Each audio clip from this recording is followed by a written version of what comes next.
Hey y'all, welcome back to the channel. Today we are going to be talking about what do we do when someone that we love, somebody in our family, rejects God, doesn't believe in God. How are we supposed to process that? What should be our response? And we're going to be in Romans today. And this is a heavy one, but I'm excited about it. Let's jump on in. Starting my timer for 10 minutes. Here we go. God, I pray that you are with us today. We need the Holy Spirit. This is such a heavy and hard topic. I pray for the person on the other side of the screen that is grieving their loved one, that just desires for them to come back home, desires for them to turn to the Father, desires for them to know you. Lord, I pray that we would just gain so much wisdom from jumping in your word today on how we are supposed to navigate this heavy burden. In Jesus' name, amen. All right, so we are in Romans 9. We are only going to be able to tackle 1 through 18. 18. We may not even be able to get to there. So let's jump in. I am speaking the truth in Christ. I am not lying. My conscience bears me witness in the Holy Spirit that I have great sorrow and unceasing anguish in my heart. For I could wish that I myself were accursed, which means like to suffer. He wishes he could suffer the pain of God and cut off from Christ for the sake of my brothers, my kinsmen, according to the flesh. Y'all, I don't want us to jump over this. Sometimes we read the Bible and we don't stop and acknowledge the emotions that the person is going through. Paul is saying, I am hurting so bad that the people that I love have not accepted Christ, that I am willing to take their place. If I could, I would take their place, right? But that's not how, we all know that's not how it works, right? But I do want us to stop and acknowledge that. So if you're hurting and you clicked on this because you are literally in the middle of a battle with a loved one that will not accept Christ, you are not alone in that. That does not make you a sinner. Paul feels that way. We all feel that way when somebody that we love has rejected Christ. So they are Israelites, and to them belong the adoption, the glory, the covenants, the giving of the law, the worship, and the promises. To them belong the patriarchs, talking about Abram, Isaac, and Jacob here, like the OGs, right? And from their race, according to the flesh, is the Christ who is God over all, blessed forever. Amen. Paul's telling us he's grieving because like these are his Jewish family members, right? They have access to all of this, right? Like they're the chosen people. Like what is going on here? But it is not as though the word of God has failed. For not all who are descended from Israel belong to Israel. So he's saying just because the Jews are denying Christ, it doesn't mean the word of God has failed, right? There was never a promise that every single Jew was going to be saved, right? And not all are children of Abraham because they are his offspring, but through Isaac shall your offspring be named. This means that it is not the children of the flesh who are children of God, but the children of the promise are counted as offspring. For this is what the promise said. About this time next year, I will return and Sarah shall have a son.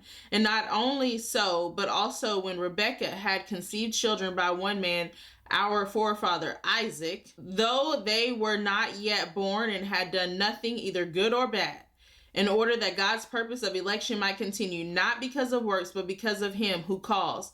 She was told, the older will serve the younger. As it is written, Jacob I loved and Esau I hated. I want to pause here because I think this speaks to just the idea that some parents feel really arrogant. They're like, oh, I did a really good job with my child. That's why they love the Lord. And I'm such a great parent. And so if you base your parenting and how faithful you've been to God through your parenting based off the actions of your children, this literally says that you cannot do that, right? It says had done nothing either good or bad, right? Talking about the sons, though they were not yet born and had done nothing neither good nor bad. Yet the Lord, right, chose Jacob over Esau. And so this is just a powerful example that we cannot be arrogant in our parenting, okay?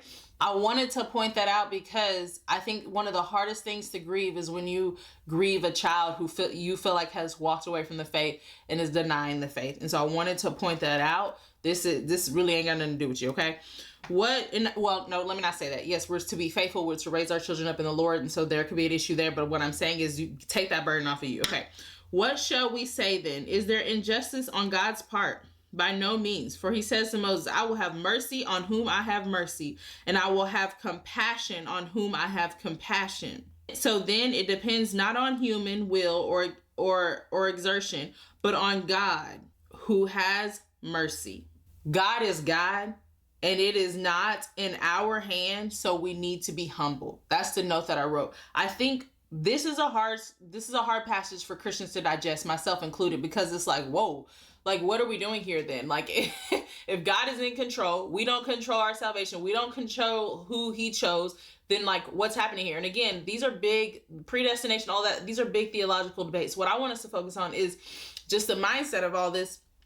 It's like, well, what makes this right? Like, what is the point of everything? But it's like, I think one of the biggest thing is, people say God works in mysterious ways. This is one of those passages, right? God is God and we are not.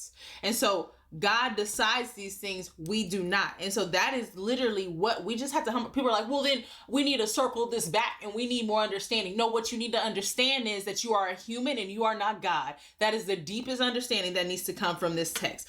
17, for the scripture says to Pharaoh, for this very purpose I have raised you up, that I might show my power in you, and that my name might be proclaimed in all the earth. So then he has mercy on whomever he wills, and he hardens whomever he will. So this is talking about Pharaoh, right? And all the evil that he did. And the biggest thing, the concept I want us to take from this is God's sovereignty. And I wrote here sovereignty, biblical teaching that God is the supreme ruler over all things, aka he can do what he wants. Nothing happens without his yes. And even over evil things like Pharaoh, God is still sovereign. And so I was listening to a podcast where it was talking about in the Christian faith, we do a bad job at discipleship because we always want a bunch of application, but we're never learning like the pillars of the faith. And I want y'all to know that God's sovereignty is the pillar of the faith, that God is God. And some people, it makes you feel uncomfortable to just release that kind of control, because as humans, we think that we have all of this control over our life, and this is not excusing doing our part, right? I'm not saying just be lazy and let whatever happens. That's not what we're talking about here. No. What we're saying is God is sovereign. And so no matter what is going on, no matter what us as little humans think that we're doing down here, or no matter what somebody thinks they're getting away with, God will be glorified in every situation. And so you say, okay, Dale, so what should be my response whenever somebody in my family rejects God, or I see them out here living wild? I know they could be living such a better life. Your response is this, and I don't say this as an insensitive thing, because please know that there are people in my life, in my family, that I am on my knees for, praying for, right? And I know how it is. I know the tears that you're shedding. I know the how your heart feels. But here's the thing. Here's our response as Christians to those who are denying the faith in our family. We have to understand, and I'm going to keep saying this, I know I sound repetitive, that God is God and we are not. And the burden is not ours to carry. On a practical sense, what does that mean? That means that I release all control to you, Father, and I will pray for this person, and I will continue to live faithful in front of this person so that there can be something about my life and the way that I'm living that is attractive to them to choose a better lifestyle, this is not a lifestyle, a better life decision, the biggest life decision. However, I know their salvation is not in my hand. And so we can continue to do these cute little salvation counts at the end of church and seeing how many people came to the Lord, that's fine.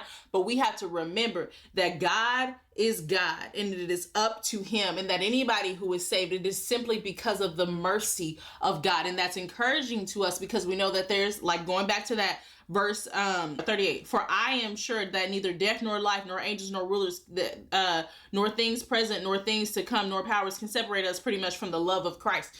That is encouraging too, because it's like, we can say, oh, it's not fair that God chooses who he chooses, but also, is it fair that we get to sin and that he sent his son Jesus to make us right in his eyes?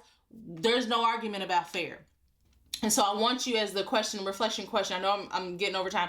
The reflection question is, what burden, where has your heart been tight? And I think about it like this. My husband, as the man of this house, has burdens that he carries that I am not interested in carrying. So sometimes if I'm overstressed, it's because I'm in his business. Let that man carry that, right? Let God carry that, and you do you. So write down what burden have you been carrying for who? Pray for that person, write it on a piece of paper, and release it. I love y'all, and I will see y'all tomorrow.